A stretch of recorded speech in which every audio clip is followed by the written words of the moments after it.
Hello ladies and gents, Nicolas Cage in a movie that he says is the wildest movie he's ever made. You can see it just there, it says it right on the poster.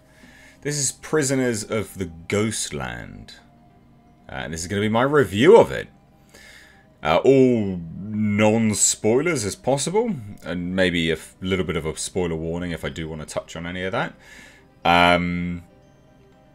Wow. This is balls to the wall. I loved it. I had a really good time with this film. It's got Nicolas Cage, Sophia Boutella, and Bill Moseley in it. And it's like you've seen the trailer, right? If you've seen the trailer and you thought, I want to watch this, I think you'll like it. It is undeniably Japanese. You know, it's directed by Sion Sono. And it is very Japanese, but in the best possible way. Very balls to the wall, very out there. The cinematography, the sort of surrealistic tones that is thrown in there, just the framing of certain shots is unlike a lot of Western movies, and I like that. It's nice to watch something that is so different.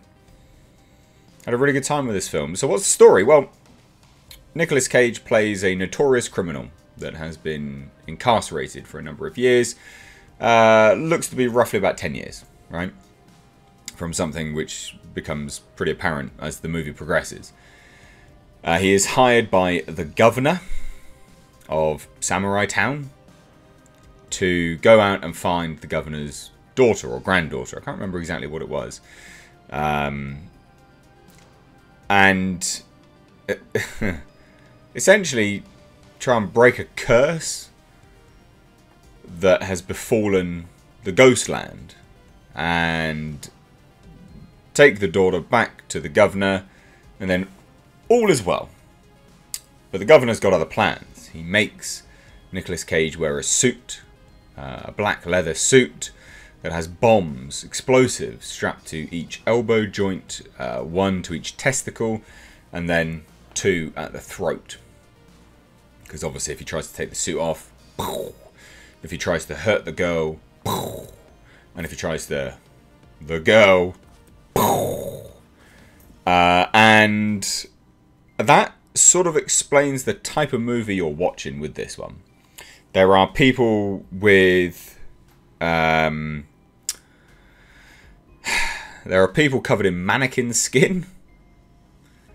There are the Rat Man and the Rat Clan, sort of weird junker men. There are... Oh my god, this film is just mental. But it is so beautifully crafted. There's a lot of really nice symbolism here, actually. And the curse, I guess, sort of comes from some sort of nuclear wasteland. And I liked that, because again, you know, if you're talking about, you know, Japan and things like that, is it a commentary on like Hiroshima and things like that?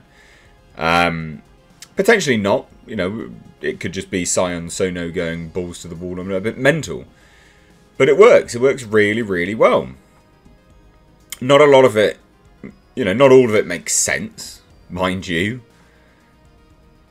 But it's a beautifully put together film. And I think if you're on board with Sion Sono, if you're on board with Nicolas Cage being Nicolas Cage, and you're on board with very Japanesey type of films, I think you'll really like this. The music's really good, actually. The music's exceptionally well done. The effects are great. The effects are really good, and that comes down to a few things. So, the blood and gore effects on this was nicely done. Some of it very bombastic, almost Tarantino-esque, Kill Bill. Not all of it. It's not just a copy and paste, but some of it was that sort of style. Very anime, very manga, very Japanese, which worked. The other effects in terms of some prosthesis on certain characters, that worked really well. The costume department they did a staggeringly good job. Hair and makeup did a great job. There was in fact one person specifically just for Nicolas Cage. Don't know why. It's in the credits. The sword play. Now the sword play I actually thought was a bit crap at the start. But then it really picked up. it really picked up. And the swordplay, samurai swords, the choreography was pretty well done, actually. It was pretty well done. And some of the symbolism in this, I mean, you know, you can see it. You can see it here. There's a big clock there. And I do wonder whether there's any symbolism of like the doomsday clock. You know, the doomsday clock of the Ghostland. Maybe there's something in there. I don't really know. You know, it's not 100% explained. It doesn't need to be. And I think that's good. Like, some of it is just purely open to interpretation. And I like that. I like the addition of the Toyota Celica. Yes, we call it the Celica in the UK, not the Celica, like you guys do in the States. I like the addition of the cars. I'm a big car nut. If you guys didn't know, I've got a second car channel, actually, in the description box. Go subscribe. But it was all really well put together. I think the biggest drawback here was actually some of the sound mixing. So the Rat Man and the Rat Clan had an almost computerized roboticism to their voices, and some of that didn't land particularly well. Some of that made it a bit of a struggle to hear them, well, to hear them basically, and that was a bit annoying. That was a bit of a shame. Some of the sound mixing on, it's just sound mixing, just levels, you know, just dialogue levels with, you know, external sort of Foley and soundtrack, stuff like that. Some of it just didn't land. This is also intentionally quite funny in moments as well. It is genuinely quite funny in moments. Not really a spoiler, but, you know, Nicolas Cage gets given a car, to which he ditches the car and takes a basket-laden bike, to which a whole bunch of people go, he's such a badass, he's so cool. And you're just like, God damn, like, that's not cool. Like, it's funny, it's not cool. And it is intentionally meant to be quite humorous. Sofia Boutella does a very good job in this. She has sadly not been in a lot of things, and she deserves a lot more work. Nicolas Cage is very Nicolas Cage in this. But he's looking good. He's looking in fairly decent shape for a change. I mean, that guy's weight fluctuates immensely. You know, remember, this is a guy who was actually considered, you know, to be in shape and attractive at one point in his career. But he's looking good for himself now, for a change. I think he's finally found his flow. I believe he owed, like, the IRS something like $25 million or something like that, which is why he's been doing a whole bunch of weird, quirky movies, because he just wants a payday. No worries, mate. Fine. But he is being very Nicolas Cage, but the Sion Sono script works to that extreme very well. Bill Moseley was fine. Now, oh, also, the governor, what a great character, you know, talking about character. The character was great of the governor. Really enjoyed that. You know, the crisp white suit, white beard, red gloves to show, you know, the sort of dirty hands of a sinner. I like that. It was good. I'd appreciate this film a lot, actually. I like this film. I think you guys will too, but I do think that it has a very select audience. I don't think everyone's going to like this. I think ultimately you do have to like these types of films. You do have to be accepting of very out there sort of nature. But it was good.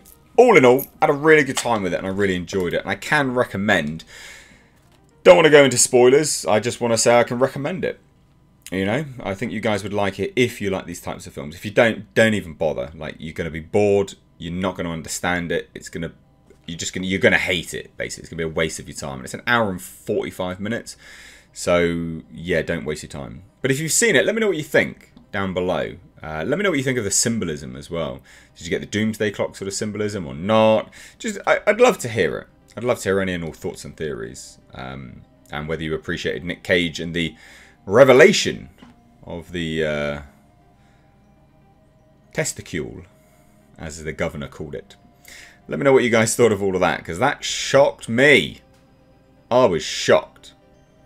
So let me know what you think down below. If you are new here, please do hit subscribe for news, reviews, loads of stuff here on the channel. But thank you so much for watching, guys. Give the video a like, and please do share it. Take care.